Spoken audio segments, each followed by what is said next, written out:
Hello मेरे प्यारे भाइयों बहनों, तो कैसे हैं आप लोग और कैसी चल रही है आपकी बोर्ड 2027 की तैयारी।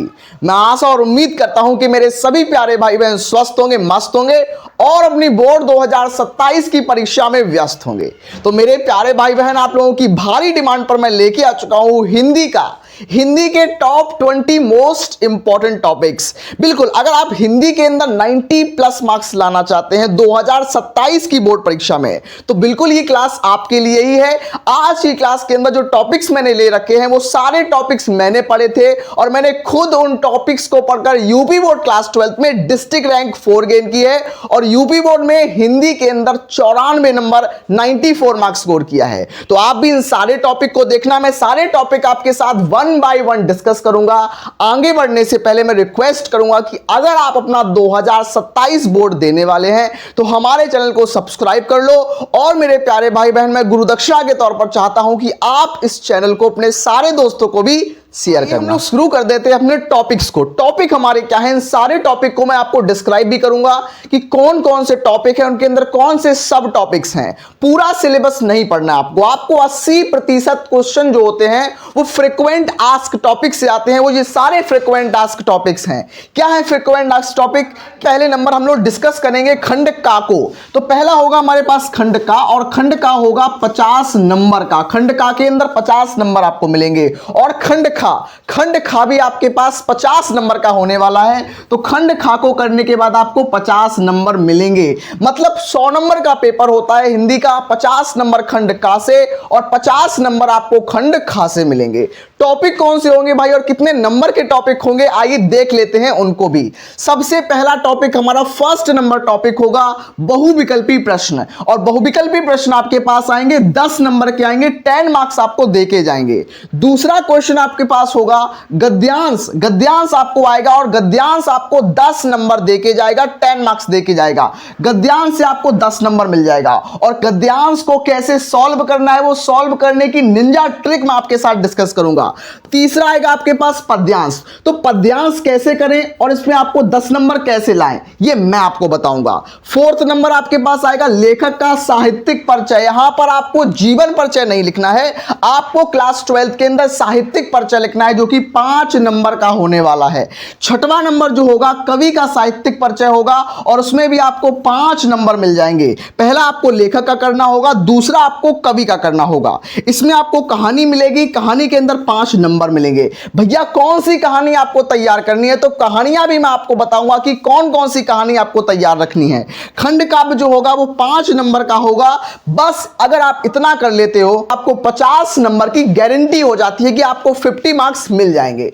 अगर आप 50 मार्क्स और चाहते हो कि 50 नंबर यहां से 50 नंबर यहां से, आपका टारगेट है 90 प्लस का, तो आपको ये 50 नंबर भी सिक्योर करने पड़ेंगे। मतलब 8वां टॉपिक आपके पास होगा गद्यांश। संस्कृत गद्यांश 7 नंबर का, संस्कृत पद्यांश 7 नंबर का, मुहावरे लोकोक्तियां 2 नंबर की, अपठित गद्यांश 5 नंबर का, शब्दों में सूक्ष्म अंतर 2 नंबर का, अनेकार्थी शब्द 2 नंबर का, वाक्यों में सूक्ष्म अंतर 2 नंबर का, वाक्यों को शुद्ध करना 2 नंबर, रस छंद अलंकार 6 नंबर, पत्र लेखन 6 नंबर, निबंध लेखन 9 नंबर। तो यहां से आपको 100 नंबर पूरे हो जाते हैं। लेकिन आपको कैसे कैसे टॉपिक को पढ़ना है, कौन कौन से टॉपिक इंपॉर्टेंट हैं, कौन कौन से निबंध आपको करने हैं, कौन कौन से गद्यांश आपको करने हैं, कौन कौन से पद्यांश आपको करने हैं, साहित्यिक परिचय कौन सा करना है, सब कुछ मैं डिस्कस करूंगा। A to Z क्लास के अंदर आपको सीखने को मिलेगा। शुरू कर देते हैं हमारे पहले नंबर टॉपिक से। सबसे पहले आते हैं आपके पास बहुविकल्पी प्रश्न। तो बहुविकल्पी प्रश्न कौन से टॉपिक से आते हैं, तो आपको जानना पड़ेगा। गद्य साहित्य के इतिहास से 5 नंबर का आएगा, 5 नंबर के बहुविकल्पी आएंगे पद्य साहित्य के इतिहास से। समझ गए आप लोग? ये आपको करना है मेरे प्यारे भाई बहन। बस इतना पढ़ के अगर जाओगे ना, हिंदी में 90 प्लस का सपना अगर आपने देख रखा है तो 90 प्लस मार्क्स यहां से चुटकियों में आएंगे। दूसरा हमें करना होगा गद्यांश। गद्यांश कहां से करें, तो गद्यांश के लिए आपको राष्ट्र का स्वरूप तैयार रखना है, अशोक के फूल तैयार रखने हैं, भाषा एवं आधुनिकता, बस ये 3 चैप्टर तैयार कर लो। ये मान लो कि आपके 10 में 10 नंबर तैयार हो चुके हैं। अब बात करेंगे पद्यांश के ऊपर। तो पद्यांश के लिए आपको पवन दूत का तैयार रखना है, श्रद्धा मनु तैयार रखना है, कैकी का अनुताप, बस ये तैयार रखना है। तो ये गद्यांश के लिए और ये पद्यांश के लिए। केवल इतना अगर आप तैयार रखोगे, केवल 3-3 चैप्टर्स अगर बिल्कुल तैयार रखोगे तो आपके 10-10 नंबर पक्के हो जाएंगे। अगला टॉपिक हमारे पास होने वाला है लेखक का साहित्यिक परिचय कौन से तैयार रखने हैं। तो वासुदेव शरण अग्रवाल का साहित्यिक परिचय आपको बिल्कुल कंठस्थ रखना है। उसके बाद हजारी प्रसाद द्विवेदी और प्रोफेसर जी सुंदर रेड्डी का। केवल 3 तैयार रखोगे, it is more than enough है आपके लिए। कवि में कौन सा याद रखना है, अयोध्या सिंह उपाध्याय हरिऔध जी का, उसके बाद जयशंकर प्रसाद का, उसके बाद रामधारी सिंह दिनकर जी का। ये भी सारे मोस्ट इंपॉर्टेंट हैं। अगर आप पिछले 5 या 10 सालों को देखते हो तो इन्हीं में से क्वेश्चन आते हैं, इन्हीं में से क्वेश्चन आते हैं। अगला होगा आपके पास कहानी।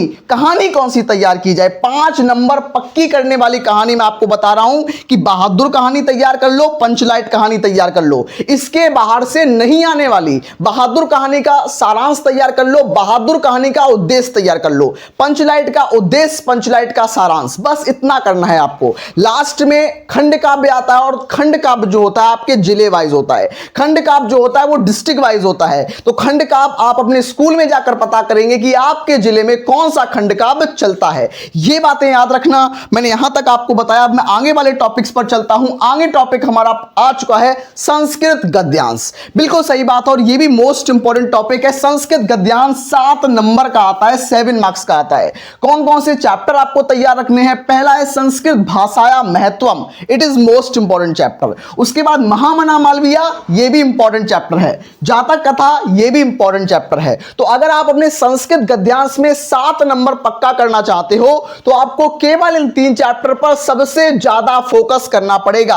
अगला आता है संस्कृत गद्यांश और जो संस्कृत पद्यांश। संस्कृत पद्यांश जो होगा वो भी 7 मार्क्स का होगा और इसमें केवल आपको एक चैप्टर पढ़ना है, वो है सुभाषित रत्नानी।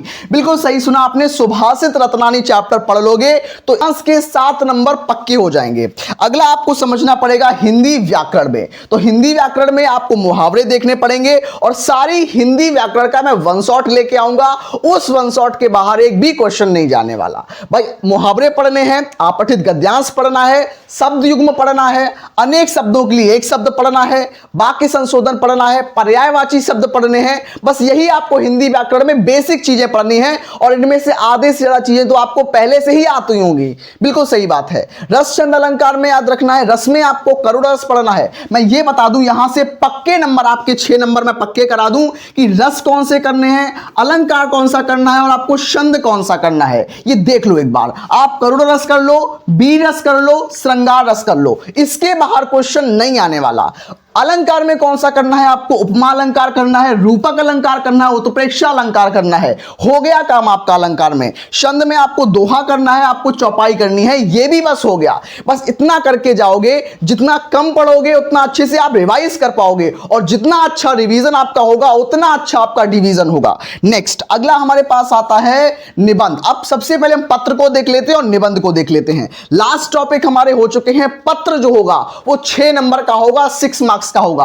पत्र आपके पास 6 नंबर का होगा, निबंध आपका 9 नंबर का होगा। तो पत्र में आपको ऋण संबंधी पत्र आएंगे या सफाई के रिलेटेड पत्र आएंगे। बोले तो आपको बैंक से लोन लेना है, उसके लिए अपने बैंक मैनेजर को पत्र लिखो, या आपके गांव में, आपके मोहल्ले में, आपके शहर में गंदगी फैली है, उस गंदगी की सफाई के लिए आप पत्र लिखो। निबंध आ सकता है, निबंध में आपको बेरोजगारी की समस्या आ सकती है, आतंकवाद आ सकता है, पर्यावरण की समस्या आ सकती है और दहेज प्रथा आ सकती है। ये 4 निबंध ऐसे हैं जो लगातार रिपीट हो रहे हैं और आपके 2027 बोर्ड में भी आने के 100% चांस हैं। मेरे प्यारे भाई बहन, मैं मिलता हूं नेक्स्ट अमेजिंग क्लास में। मैं उम्मीद भी करता हूं कि क्लास में आपको मजा आया है। अगर मजा आया है तो अपने सारे दोस्तों को शेयर करना और आप बताना कि मैं नेक्स्ट क्लास किसके ऊपर लेके आऊं। मिलते हैं नेक्स्ट क्लास में, तब तक के लिए धन्यवाद।